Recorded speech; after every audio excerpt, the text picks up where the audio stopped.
¿Qué tal? ¿Cómo están? Pues bueno, en esta ocasión vamos a intentar explicar todo el temario de la materia de Administración de Recursos Humanos del Colegio de Bachilleres. Nos vamos a basar en la nueva guía que dio el Colegio de Bachilleres para este examen, que es en el 2022.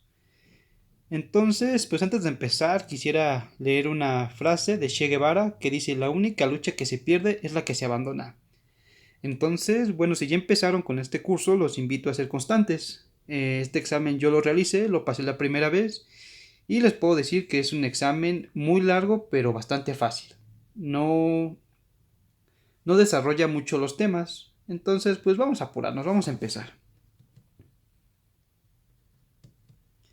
Vamos a ver un poquito los temas que van a venir en el examen de Colbach. Estos son los nuevos 5 temas que van a venir. Es el proceso administrativo de los recursos humanos, que aquí vamos a ver un poquito de la historia de la administración, qué ha pasado para que la administración sea hoy lo que es, las generalidades de administración. También tenemos los manuales organizacionales, la gestión del personal, el pago de personal y prevención de riesgos de trabajo. Realmente no cambió mucho los temas y creo yo que ahora son un poquito más fáciles. Entonces vamos a empezar con el proceso administrativo en los recursos humanos. Y bueno, este primer tema se divide en tres subtemas, que es el desarrollo administrativo, el proceso administrativo y la empresa y el recurso. Entonces, empecemos con el desarrollo administrativo, que son las generalidades de la administración. Y bueno, para empezar con estas generalidades, creo que vale mucho la pena preguntarnos qué es la administración. Y aquí tenemos tres conceptos que son como los más usados. Y vamos a leerlos. Dice el primero: es el proceso de diseñar y mantener un ambiente donde individuos que trabajan juntos en grupos cumplen metas específicas de manera eficiente.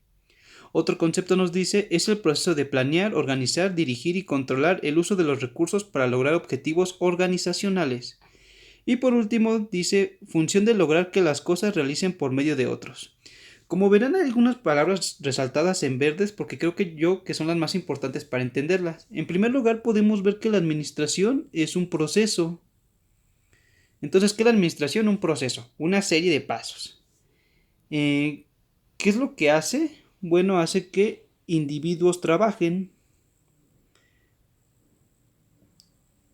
o realicen por otros medios. O sea, es un proceso por el cual individuos van a trabajar. ¿Y para qué lo van a hacer? Para llegar a metas específicas o logros. ¿Vale? Entonces, más que aprendernos los conceptos como tal, hay que recordar que la administración es un proceso que van a ser individuos para llegar a metas. Aquí lo tenemos ejemplarizado en un mapa conceptual. Por ejemplo, dice la administración que es un proceso o técnica. ¿Y qué es lo que hace? Planea, organiza, dirige, ejecuta y controla. ¿Con qué lo hace? Pues con recursos, ¿no? Recursos humanos, materiales, tecnológicos y financieros. ¿Y para qué lo hace? Es con el fin de llegar a una meta o alcanzar un objetivo. Esto, por ejemplo, es, no sé, su meta va a ser pasar el examen de colegio de bachilleres. O sea, esa va a ser su meta, el Colbach. Entonces, pues para esto vamos a necesitar hacer un proceso. Ese proceso, en la administración, ¿y en qué va a consistir? En planear, organizar, dirigir y ejecutar y controlar. Por ejemplo, ¿planear qué? Pues podemos planear nuestros tiempos, el lugar, también vamos a planear el lugar donde vamos a estudiar, entre otras cosas. Para esto, pues vamos a necesitar recursos, recursos como qué, humanos, pues nosotros, materiales como qué, pues vamos a necesitar, no sé, libreta, computadora, entre otros. Y pues, ¿cuál va a ser el fin? La meta va a ser pasar el Colbach.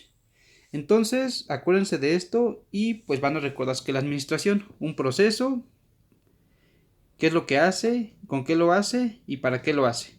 Entonces hay que recordar siempre que la meta es el objetivo es llegar a una meta o alcanzar un objetivo, ¿vale? Entonces a grandes rasgos esto es la administración. Ahora vamos a ver que la administración tiene diversas características, como todo. Este tipo de preguntas sí es mucho de examen, pero son muy fáciles si tenemos los conceptos. Por ejemplo, una característica de la administración es la universalidad. ¿Y esto qué quiere decir? Quiere decir que la administración se logra dar en todos los organismos sociales. ¿Cómo podemos acordarnos de eso? Bueno, pues universalidad, universo. ¿Dónde está el universo? En todos lados. ¿Dónde está la administración? En todos lados. O sea, la administración se presenta en todos lados. Si ustedes van a un Oxxo, hay administración. Si van a una industria gigante como Coca-Cola, hay administración. Inclusive en su casa, dentro de su familia, hay administración. Universalidad, universo. Se da en todos lados la administración. ¿Vale? Por otro lado tenemos la unidad temporal. ¿Y qué quiere decir eso? Bueno, unidad 1, temporal tiempo. Un tiempo. ¿Esto qué quiere decir? Que la administración se da en todo el tiempo. Como vimos hace ratito, tenemos varios pasos, como por ejemplo organizar. Pero también tenemos el paso de controlar. Y esto quiere decir que la administración siempre se da. O sea, aunque estemos organizando, estemos controlando. O sea, a pesar de que son pasos diferentes, siempre se está administrando. Entonces, unidad temporal quiere decir que es un solo tiempo. Siempre hay administración. Unidad jerárquica, ¿qué quiere decir? Otra vez, unidad. ¿Esto qué quiere decir? Que dentro de una empresa siempre va a haber rangos. Va a estar, no sé, el gerente, el subgerente y el empleado. Y vamos a tener una jerarquía de arriba hacia abajo, del gerente hacia el último empleado. Pero dentro de todos son uno mismo. O sea, todo el personal dentro de los diferentes niveles es como si fuera una sola unidad de personal. Y lo que haga uno a todos los influye. Entonces, ¿cómo podremos recordar la unidad jerárquica? Bueno, podemos hacerlo como esto, como que nada más todo el personal es uno en general. Todos influyen en todos y siempre va a ser así. Por otro lado tenemos la especificidad. ¿Y esto qué quiere decir? Bueno, a pesar de que la administración se ayuda de otras profesiones, va a ser específico las metas que él puede cumplir. Por ejemplo, administración de recursos humanos se ayuda, por ejemplo, del derecho laboral, o sea, de los abogados, para saber cómo finiquitar a un empleado.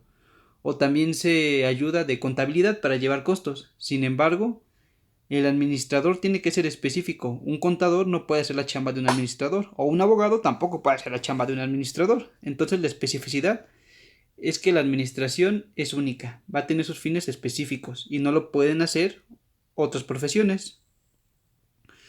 Por otro lado tenemos la flexibilidad. ¿Y esto qué quiere decir? Que la administración se va a adaptar a los objetivos de la empresa. O sea, no vamos a adaptar la empresa a la administración, no. La administración, sus procesos se van a adaptar, depende de lo que necesite la empresa. Esa sería la flexibilidad. Y la multidisciplinariedad significa que usa conocimientos y técnicas de otras ciencias. Como lo que decíamos hace ratito, ¿no? Usamos contabilidad para los costos, derecho para recursos humanos, también usamos psicología para entrevistas en recursos humanos. Entonces, la administración va a presentar muchas herramientas de otras profesiones. Entonces, recuerden, universalidad está en todos lados. Unidad temporal se presenta en todo el tiempo. Unidad jerárquica, todos los empleados presentan una sola unidad, desde el máximo gerente hasta el empleado más bajo. Especificidad. La administración va a tener sus propios objetivos y no puede ser reemplazada por otras ciencias. Flexibilidad. La administración se va a adaptar a los objetivos de la empresa. Y la multidisciplinaridad significa que vamos a usar varias ciencias para lograr los objetivos de la administración. Estas serían las características. Y sí tienen a haber preguntas en el examen, pero son bastante sencillas. Por otro lado, vamos a ver un poquito de la historia de cómo llegamos a la administración, como lo que hoy es. Y tenemos algo que se llama los modos de producción. Aquí dice, un modo de producción es la forma en la que una sociedad determinada obtiene los bienes materiales para satisfacer sus necesidades de consumo productivo y personal. ¿Esto qué quiere decir? Bueno, a lo largo del tiempo ha habido diferentes maneras para que la gente obtenga productos, por ejemplo, alimentos. Si se dan cuenta en la primera imagen, aquí podemos ver esclavos. Entonces el alimento se obtenía con trabajo forzado. alguien forzaba a alguien para obtener esos productos. Sin embargo, en la actualidad, pues ya vemos aquí que pues no nos somos forzados a hacer el trabajo, nos dan una paga por eso y es voluntario. Si queremos hacerlo, lo hacemos y si no, no. Esto nada más es una ejemplificación para que veamos que en las diferentes etapas de la historia hemos tenido diferentes modos de lograr obtener productos. Y aquí dice que tenemos 5 modos de producción a lo largo de la historia. Tenemos el primitivo, el esclavismo, el feudalismo, el capitalismo y el socialismo. Creo que un poquito por el nombre uno ya más o menos se imagina de qué va a tratar cada uno. Entonces vamos a comenzar rápido. Etapa primitivo. Aquí vamos a ver que el trabajo es cooperativo. Por ejemplo, aquí si querían cazar un mamut, toda la gente de una sociedad se cooperaba para poder cazarlo.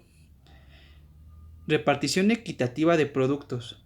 Aquí no había de que si una persona ganaba mucho, o sea, cazaba un mamut grande y otro un mamut chiquito, pues yo me quedo el grandotito, el chiquito. No, aquí todos se repartían todo equitativamente. Eso era pues bueno. Los alimentos se repartían según las necesidades fisiológicas. Algo importante, no había dinero, no había propiedad privada y no había explotación. Acuérdense que aquí la gente era nómada, o sea, estaba de un lugar a otro. Entonces, si tú llegabas a un lugar, te podías quedar ahí. O sea, no había nadie que te lo impidiera. Y por último dice, la administración se llevaba a cabo mediante el trabajo de todos los miembros de un grupo social para llevar a cabo objetivos. Entonces, aquí subrayé con verde las que podrían preguntar en el examen, que es que no había dinero, en una etapa donde no había dinero, no había propiedad privada ni explotación y había trabajo cooperativo. Esta es la etapa primitiva. Ahora tenemos la etapa esclavista. Recordemos que dijimos que la gente era nómada, sin embargo llega un momento en el que es sedentaria, descubre la agricultura y se empieza a ser sedentaria porque se queda en un lugar específico. Entonces, gracias a esto va a surgir la propiedad privada, que es una característica fundamental del esclavismo. Nace la propiedad privada. Apareció el Estado y el uso de la administración empírica. ¿Esto qué quiere decir? La administración ya la fueron dando conforme a su experiencia. Surgieron guerras y de esta forma los esclavos. La economía era basada en la explotación de trabajo, supervisión y sanciones. Y otra cosa importante es que surgen las clases sociales. Ya aquí había un amo y un esclavo. Entonces, algo que destacaría de esta etapa esclavista es que hay propiedad privada, hay Estado y surgen las clases sociales. Eso creo que sería lo más importante de la etapa esclavista. Vamos a pasar a la etapa feudalista que se da alrededor de la Edad Media. Entonces, bueno, aquí como a los esclavos eran trabajo forzado, en el esclavismo como el trabajo era forzado, llegó un momento en el que pues ya no les funcionó tanto, los esclavos morían o dejaban de trabajar aunque tuvieran maltratos. Entonces eso hizo que cayera muy feo la economía. Entonces lo quisieron reemplazar con, yo diría, un esclavismo un poquito más moderno que se llama etapa feudalista. Aquí algo importante es que la iglesia va a tener mucho peso. La iglesia controlaba la estructura política, económica y social. La libertad del trabajo era restringida, o sea, ya como tal no eran trabajos forzados, sin embargo, alguien te prestaba una tierra para que la trabajaras y a cambio tú le tenías que dar dinero al patrón. Entonces tampoco tenías como la libertad de trabajar para ti mismo. Algo importante aquí es que se crea la empresa y la economía familiar. ¿Y cómo se crea la empresa? Bueno, aquí ya se hicieron como grupos que se llamaban gremios. Esos gremios eran de ciertas profesiones, por así decirlo, específicas. Por ejemplo, los que eran artesanos. Entonces los artesanos sí podían hacer sus artes y venderlas, pues. Entonces de esa forma se crea la empresa y la economía familiar. Aquí se inicia un poquito la división técnica del trabajo, como les decía, se hacían gremios, no sé, artesanos, campesinos, o sea, era gente de una misma profesión u oficio. Aquí se crea la paga, o sea, de aquí nace el salario, eso es importante para aquí. Y la organización del trabajo y jerarquización de puestos. Ya se empieza a ver que cada quien se dedica a una sola cosa y empieza a haber jefes, subjefes, empleados, etc. Entonces algo importante de aquí sería que la iglesia controla la estructura en general, que se crea la empresa la economía familiar y se crea el pago al salario. Posteriormente tenemos la etapa capitalista, que es donde estamos viviendo hoy en día. ¿Y esto cómo se logró? Bueno, se logró la producción industrial, o sea, pudimos lograr productos a gran escala, grandes masas. Entonces, pues hicieron grandes riquezas de una sola persona, del que era dueño de la industria. Hubo incremento en los sistemas bancarios. Nació la relación laboral entre obrero y patrón. Esto quiere decir que ya el que tenía los medios de producción, por ejemplo, si alguien tenía una fábrica de zapatos, pues tú le trabajabas, a una persona le trabajaba al que era dueño de esa fábrica. Entonces el patrón era el dueño de la fábrica y el obrero era el que hacía los zapatos. Y el patrón le pagaba al obrero para que le trabajara los zapatos. Algo importante aquí es que se crean los sindicatos, que bueno, estos ya los conocemos todos, que son un grupo de personas de una profesión específica que van a defender sus derechos. Por ejemplo, un sindicato de trabajadores del seguro.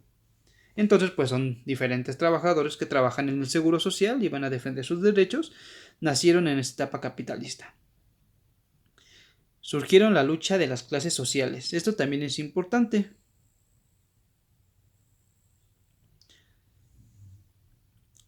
Otra cosa es que surgen corrientes o escuelas del pensamiento administrativo. Eso es muy muy importante. En la etapa capitalista surgen las corrientes o escuelas del pensamiento administrativo y ya como tal ya se crea, se consolida la división técnica del trabajo. En el feudalismo se inicia, pero aquí se concreta. Ya por ejemplo ya hay gente que se dedica a hacer zapatos, por ejemplo, o a hacer diferentes productos específicos.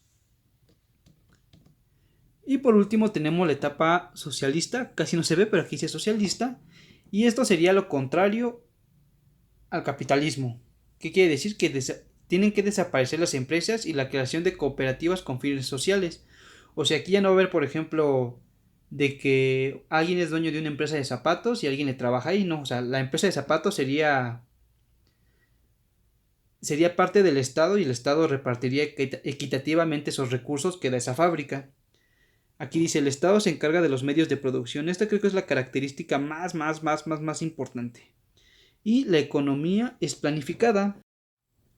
Y bueno, por último lo que vamos a hacer, vamos a resolver algunas preguntas que han venido en las guías pasadas de colegio de bachilleres. Les repito, este año la guía cambió en el 2022, pero estos temas aún van a venir, entonces nos sirven. Dice, esta es de modos de producción, dice, número 1, de las siguientes opciones, ¿cuál es la época donde no existía la propiedad privada? Si quieren pausen el video y traten de resolverla ustedes mismos.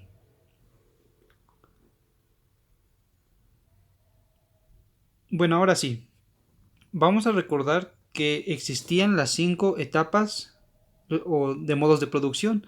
Dijimos que el primero era el primitivo, el segundo era el esclavismo, el tercero era el feudalismo, el cuarto era el capitalismo y por último tenemos al socialismo. Entonces recuerden que dijimos que antes eran nómadas. Cuando el ser era primitivo, todos eran nómadas. Entonces estaban de un lado para otro. Entonces si tú llegabas a X lugar, te podías quedar sin ningún problema. No existía la propiedad privada. Entonces como tal tenemos que la respuesta sería la de la comunidad primitiva. Algo que hay que destacar es que en el esclavismo surge la propiedad privada. Entonces de aquí para abajo ya hay propiedad privada.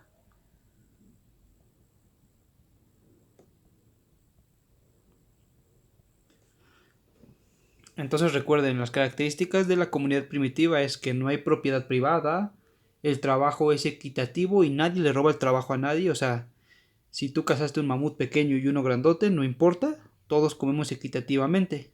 Y aquí también uno de sus fines es la supervivencia. Trabajamos para sobrevivir nada más, ¿vale? Entonces tenemos la respuesta de esa.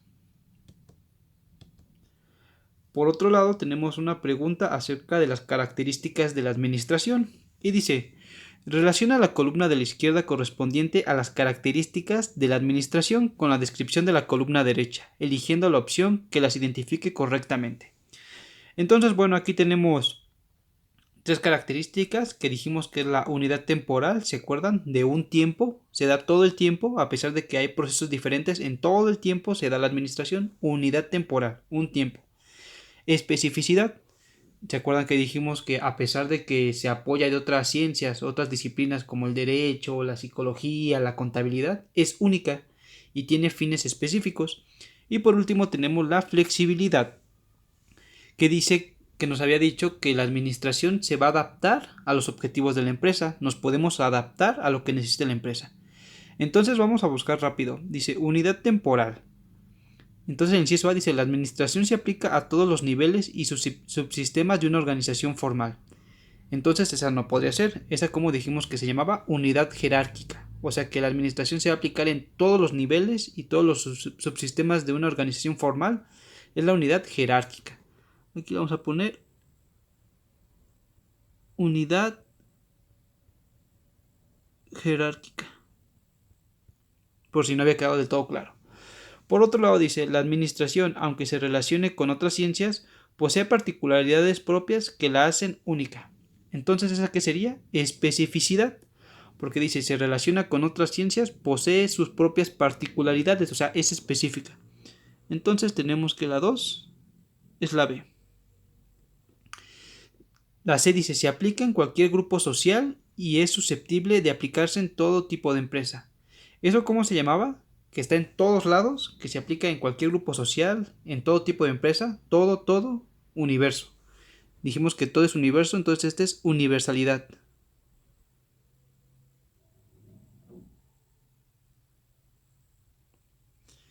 Por otro lado, el D dice, los principios de la administración son adaptables a las necesidades propias de cada grupo social en donde se apliquen.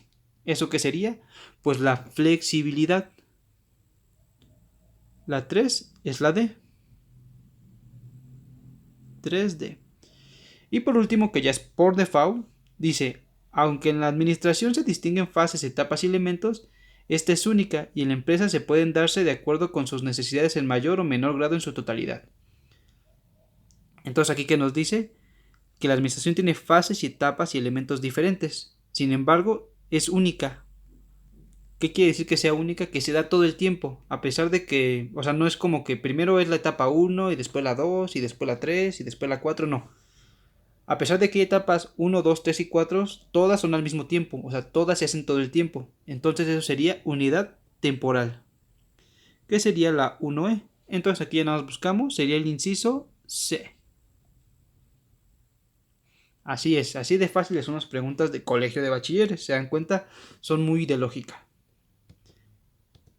Y por último tenemos otra que nos dice cuál es el modo de producción donde nadie se apropia del trabajo de los demás y el interés común es la supervivencia y preservación de la cultura. Entonces vamos eliminando si quieren respuestas. Dice características donde nadie se apropia del trabajo. El feudalismo pues no puede ser, porque recordemos que aquí sí se apropia el trabajo, o sea, una persona tiene un terreno y se lo da a trabajar a alguien más, se está apropiando de su trabajo por tener el modo de producción. Entonces feudalismo no podría ser. Esclavismo pues menos. Este es aquí donde más se apropia del trabajo. Acuérdense que es trabajo forzado. Hay un amo que obliga a hacer trabajo a un esclavo. Capitalismo tampoco puede ser capitalismo. ¿Por qué? Porque es parecido un poco al feudalismo. Digo, hay un patrón y un obrero. El patrón tiene una fábrica y se apropia del trabajo de alguien más. Como tiene el medio de producción, va a hacer que alguien más le trabaje para él. Es como un Oxxo. Alguien es dueño de un Oxxo y tiene un cajero. Y el cajero va a trabajar para el patrón que tiene el Oxxo. Entonces ya se está apropiando de su trabajo. Entonces el capitalismo tampoco podría ser. Y entonces de nuevo la comunidad primitiva.